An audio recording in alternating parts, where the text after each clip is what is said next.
सविता तिच्या मोठ्या बहिणीला आणि त्याला थांबवत म्हणाली, अगं ताई, तू तर काही दिवस सुट्टीसाठी माझ्या घरी येतेस आणि स्वतःहून घरातल्या कामात मदत करायला पुढे येतेस.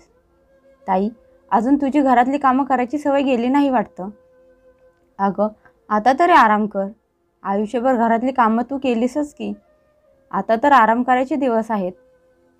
आपल्या धाकट्या बहिणीचे बोलणे ऐकून अनिताताई हसत म्हणाल्या, अगं सविता, आपल्याला कुठे मोठमोठे दगड फोडायचे असतात. घरातली लहान मोठी कामं तर करत असतो आपण. अजून अशी छोटी मोठी कामं करायची ताकद आहे आपल्यामध्ये. दोघी बहिणी गप्पा मारत होत्या तोपर्यंत दारावरची बेल वाजली. सविता म्हणाली, ताई, आम्ही घरी जेवायला आलाय वाटतं. मी त्याच्यासाठी गरम गरम चपाती बनवून देते. असं म्हणत सविताताई दार उघडायला गेली. अमित घरात आला. त्याला बघून त्याची मावशी म्हणाली, अमित, तुझं हे चांगलं आहे. दुकान जवळ असल्यामुळे दुपारचं गरम गरम जेवण करायला घरी येतोस. मावशीचं बोलणं ऐकून अमित गालातल्या गालात हसला. सविताने गरम चपातीवर तुपाची धार सोडली आणि मुलाला गरमागरम जेवायला वाढले.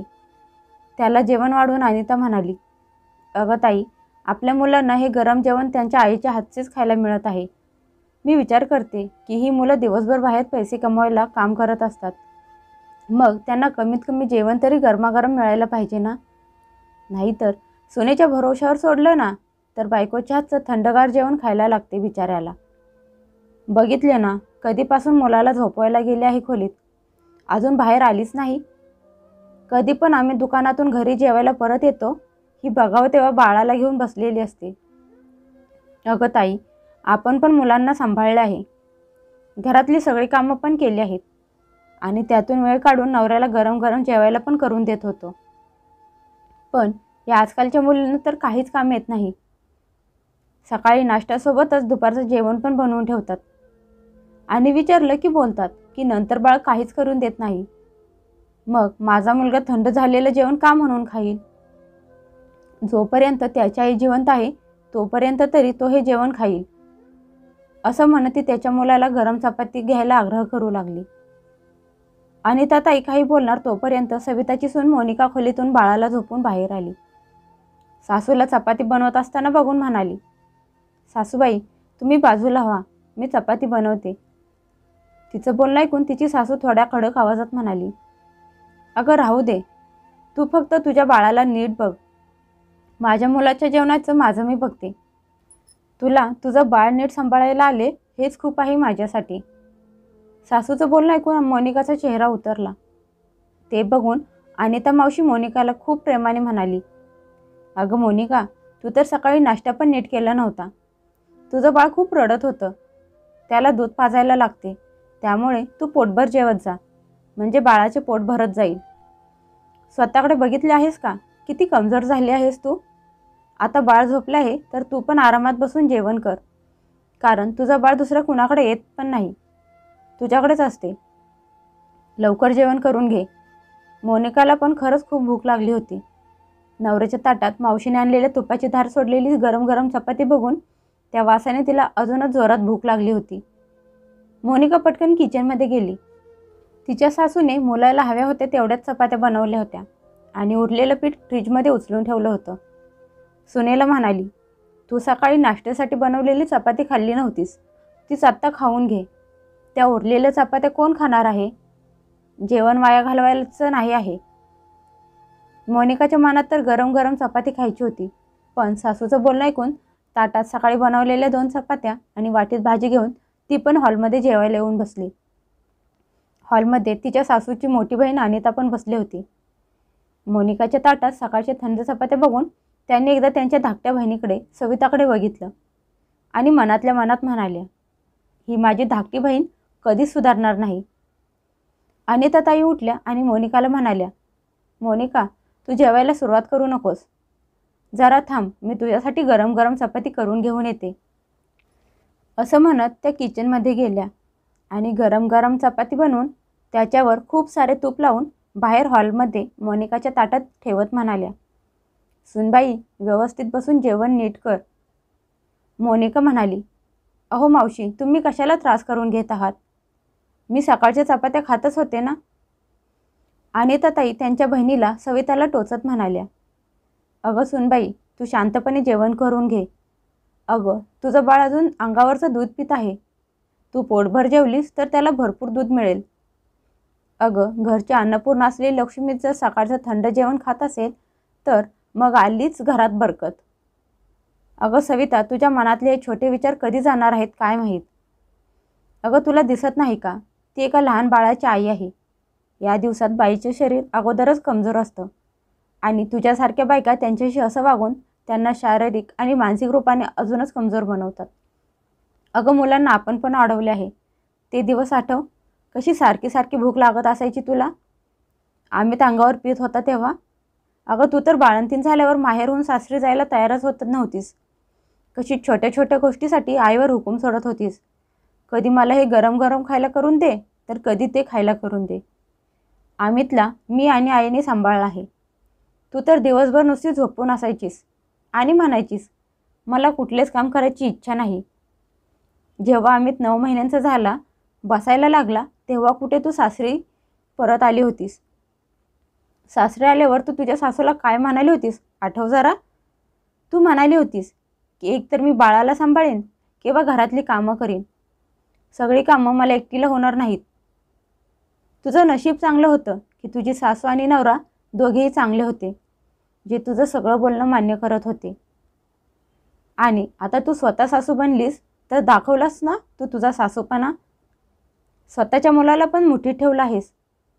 अगं, जेव्हापासून तुझ्या घरी आले आहे तेव्हापासून बघत आहे. बिचारी तुझी सून एकटीच घरातली सगळी कामं पण करते, बाळाला पण सांभाळते. तुला तर तुझ्या नातवाला पण सांभाळता येत नाही. ज्या गरम गरम चपाती पटकन करून आणल्या आहेस ना, किचनमध्ये जाऊन ते पीठ पण तुझ्या सुनेनेच मळून ठेवलं होतं. सकाळी पीठ, भाजी, कोशिंबीर सगळं तुझ्या सुनेनेच बनवून ठेवलं होतं.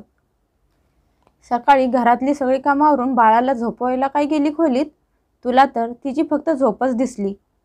अगं, ती तुझी सून आहे, कामं करायची मशीन नाही.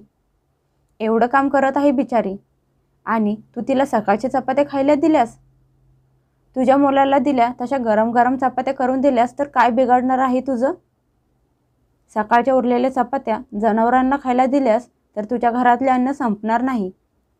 तुला जर जनावराला द्यायच्या नाहीत तर तू स्वतः खायच्या होत्यास.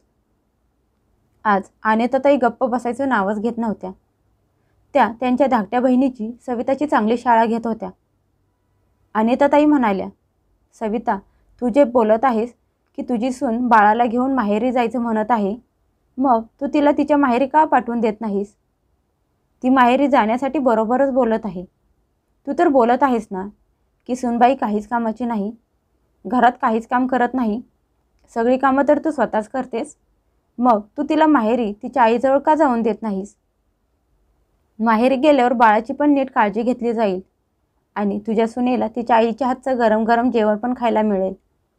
मग तिची तब्येत पण पहिल्यासारखी छान होईल. इथे राहून शिळं अन्न खाऊन तसंही बाळाला पोटभर दूध मिळणार नाही. अगं, कमीत कमी नातवाची तरी काळजी कर.